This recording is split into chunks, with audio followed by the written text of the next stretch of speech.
हूं कि आप एक ऐसी दुनिया की कल्पना करें जहां केवल जीडीपी ही मायने रखती है। थोड़ा डरावना लगता है ना?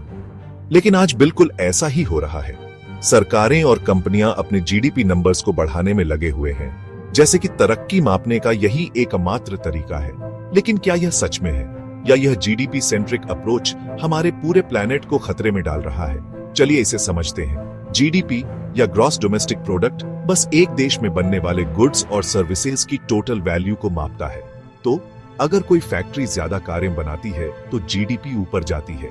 अगर हम ज्यादा स्मार्टफोन खरीदते हैं तो जीडीपी ऊपर जाती है।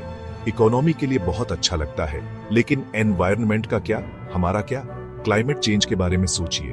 ज्यादा प्रोडक्शन और ज्यादा कंजम्पशन की हमारी भूख ने ज्यादा फैक्ट्रियां, ज्यादा पॉल्यूशन, ज्यादा ग्रीन हाउस गैसें पैदा की हैं। इसका नतीजा बढ़ता तापमान, पिघलती बर्फ की चोटियां, हर जगह एक्सट्रीम वेदर, ये सब जीडीपी बढ़ाने के लिए। चलिए ओवर प्रोडक्शन की बात करते हैं। क्या आपने कभी सोचा है कि हमें इतनी सारी चीजें क्यों दिखती हैं जिनकी हमें जरूरत भी नहीं होती? Fast fashion, single use plastic, gadgets जो एक साल में खराब हो जाते हैं, यह सब सिर्फ उन जीडीपी नंबर्स को बढ़ाने के लिए बनाया जाता है। लेकिन कचरे के पहाड़ हमारी नदियों और महासागरों को चौक कर रहे हैं, वाइल्ड लाइफ को खत्म कर रहे हैं और हमारे अपने खाने और पानी को झर दे रहे हैं। और ग्लोबल लाइवलीहुड का क्या? जीडीपी ग्रोथ की रेस का मतलब है कि कंपनियां फैक्ट्रियों को उन जगहों पर ले जाती हैं जहां लेबर सबसे सस्ता होता है। यह सबसे क्या होता है? जॉब इनसिक्योरिटी, खराब वर्किंग कंडीशंस, कम्युनिटीज को अपने घर छोड़ने पर मजबूर होना पड़ता है। यह सब इकोनॉमिक प्रोग्रेस के नाम पर।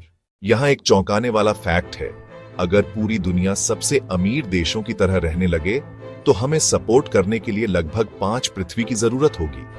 5 पृथ्वी, लेकिन हमारे पास सिर्फ एक है। फिर भी जीडीपी सेंट्रिक अप्रोच इस कड़वी सच्चाई को अनदेखा करता है। तो इसका सॉल्यूशन क्या है? हमें अपना फोकस सिर्फ जीडीपी बढ़ाने से हटाकर सभी के लिए और प्लैनेट के लिए रियल वेलबीइंग बनाने पर लगाना होगा। क्लीन एनर्जी में इन्वेस्ट करना, सस्टेनेबल बिजनेस को सपोर्ट करना, हेल्थ, एजुकेशन, हैप्पीनेस जैसी चीजों को वैल्यू करना। GDP, clean air, safe water एक हैप्पी कम्युनिटी को नहीं माप सकती। यह जंगलों, महासागरों, हमारे बच्चों के फ्यूचर पर कोई प्राइस टैग नहीं लगा सकती। अगर हम किसी भी कीमत पर जीडीपी का पीछा करते रहे तो हम बर्बादी की ओर बढ़ रहे हैं। यह सोचने का समय है कि प्रोग्रेस का असली मतलब क्या है, क्योंकि आखिर में अगर हमारे पास रहने के लिए पृथ्वी नहीं होगी तो बड़ा जीडीपी भी मायने नहीं रखेगा।